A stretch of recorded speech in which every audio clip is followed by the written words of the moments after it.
What is up, everyone? Happy Friday. I hope you've had a great week so far, and I hope you got some exciting things planned for your upcoming weekend. I just wanted to talk to you for a little bit about the PlayStation 5 Pro. It's finally here, and the feedback from almost every reviewer I've seen has been underwhelming, to put it lightly. And a lot of them seem to be displaying what I perceive as forced enthusiasm for this machine. And who can blame them? It's expensive as hell, so let's dive into it.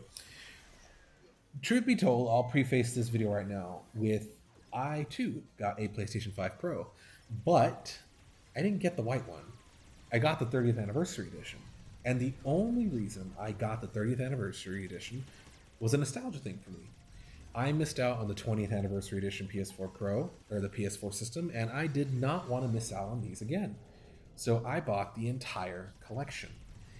And I plan on unboxing that down below for you guys. So if you guys would be interested in seeing the entire PlayStation 5 30th anniversary collection, leave me a comment down there below to let me know if it's worth my time filming the unboxing for not just the systems, not just the base PS5 and the PS5 Pro, but the Portal, the extra DualSense, and the DualSense Edge. Let me know down below if you guys want to see that. So for me, it's strictly a nostalgia thing. That's the only reason I ended up getting a PlayStation 5 Pro system in the 30th anniversary collection. And beyond that, I really couldn't care less about this thing. You know, a lot of reviewers were skeptical, and then they changed their tunes as soon as Sony paid them and, you know, flew them out to the San Mateo headquarters to play the things. And miraculously, suddenly they're overhyping this thing to Kingdom Come. But from a regular person's perspective, you know, I'm not a huge influencer like some of these other guys. I can't see the value in this thing. Like, I've seen the spec sheets, I've seen the real world demonstrations in person. I get it. You know, the PlayStation 5 Pro, with Sony's marketing and what Mark Cerny said, you know, it's supposed to solve the problem of players having to choose between performance mode and fidelity modes. So they will get the best graphics at 60 frames a second or higher. Get it. But what I'm seeing in real life from the game developers is that that's not the case. We're not getting the regular PS5 graphics modes in the form of fidelity and performance mode. We're getting fidelity mode Pro, performance mode Pro, and a bunch of other graphics options that are just making the problem more cumbersome for the average player instead of solving the problem they created, which is creating a difference between a performance and graphics mode. And on top of that, let's just talk about the elephant in the room, the price point of this thing. I was on board with PlayStation 5 Pro when the rumors began. I mean, I was looking forward to it, a more powerful machine, because this generation, I've been playing my games primarily in performance mode. Gotta love that buttery smooth 60 frames per second. But I could see the graphics degradation whenever I selected that mode. So when PS5 Pro was, you know, going through the rumor mills, I realized, I'm like, okay, what they're probably going to end up doing is combining the two modes to get us back to where we were during the PS4 and 3 era, where there's just one mode that performs well, hopefully. But then they dropped the price. And here's where it gets me. You know, this is a guy that's been playing on PlayStation for over 20 years. When I think of a Pro, any device, consumer electronics device, or, you know, prosumer device, I expect it to have all of the things that the younger sibling or the base counterpart has, and then it builds on top of that, you know, for this ultimate Pro machine. You know, you look at a MacBook versus Air versus a MacBook Pro, or, you know, a Mac Studio versus a Mac Pro. There are features that the base model sets that then the Pro model builds on and enhances and makes better. When I look at the PS5 Pro, it's missing several features that the base system has. First and foremost, the damn disk drive.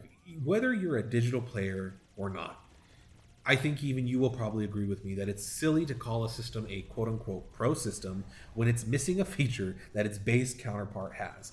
On top of that, it's missing a stand, the vertical stand, something that the base PlayStation 5 came with at launch in 2020. So there are two features that Sony just didn't include in a Pro system that you have to pay another $110 to get your hands on.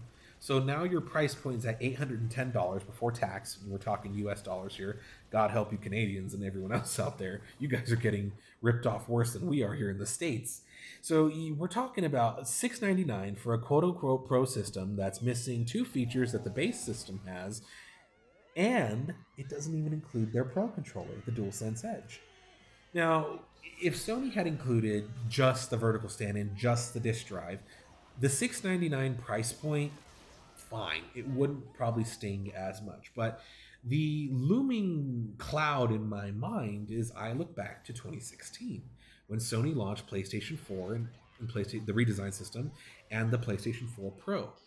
The way they did that was amazing from a consumer's perspective because they dropped the price of the PS4 from $399 down to $299, and the PS4 Pro took the place of the base model's launch. So if you were someone who waited and was looking to get their first PlayStation 4 and you were already saving your money, like I did, you could either go buy the Pro system, the more powerful system to play 1080p games at a higher frame rate or through Super Sam downscaling and all that stuff, or if you had a 4K TV to take advantage of that for the same price you're already saving for, or you could save $100, get the base system, go get 2 years of PS Plus, an extra controller or a game, and you were good to go.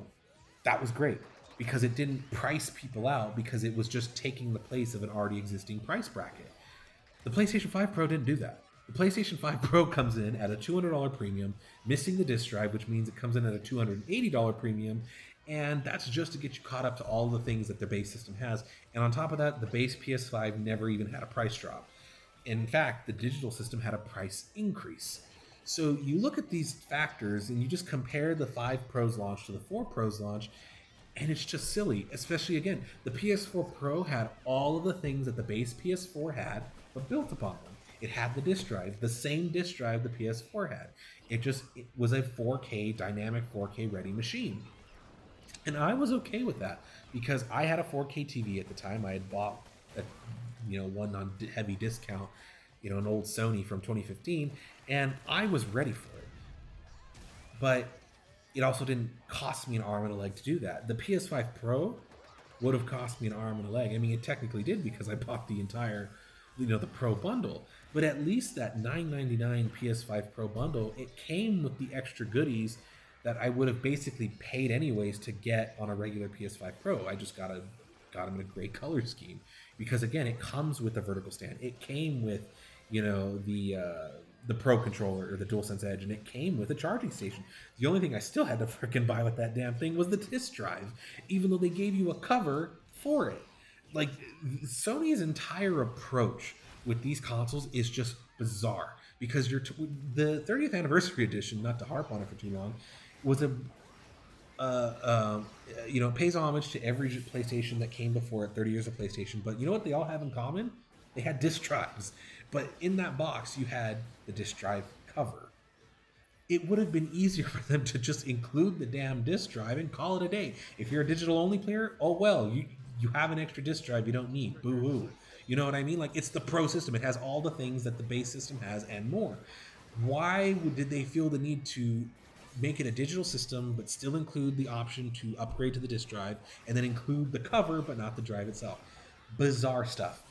And that's the kind of thing that's just bothering me about this whole thing, is because I'm going to review it for you guys if you guys would be interested in seeing that. But who is this for?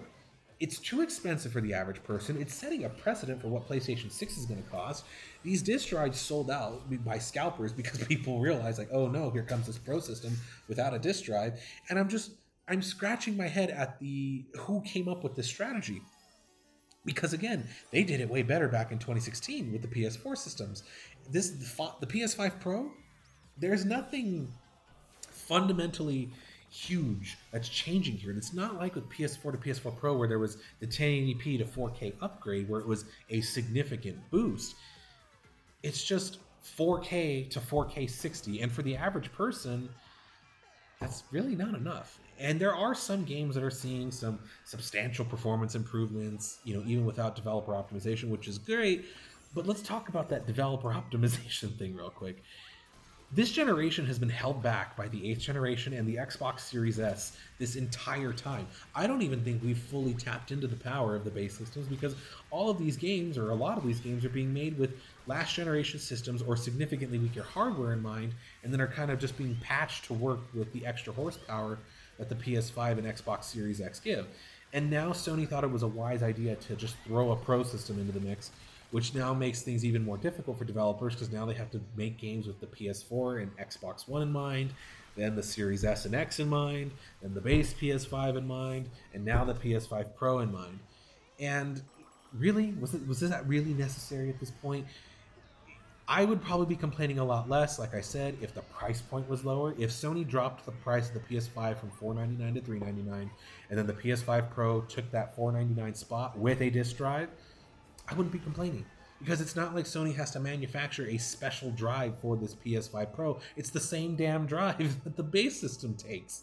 It uses the same plates on the bottom half. Like, what is the problem here that Sony was too cheap to make a Pro system that guarantees all the features the base system has and then some? And I'm sorry that I keep harping on that, but that's just the reality of it. They made a system, they put a Pro badge on it, but it doesn't even do all the things that the base system that it shares, an ecosystem with does. It's beyond stupid.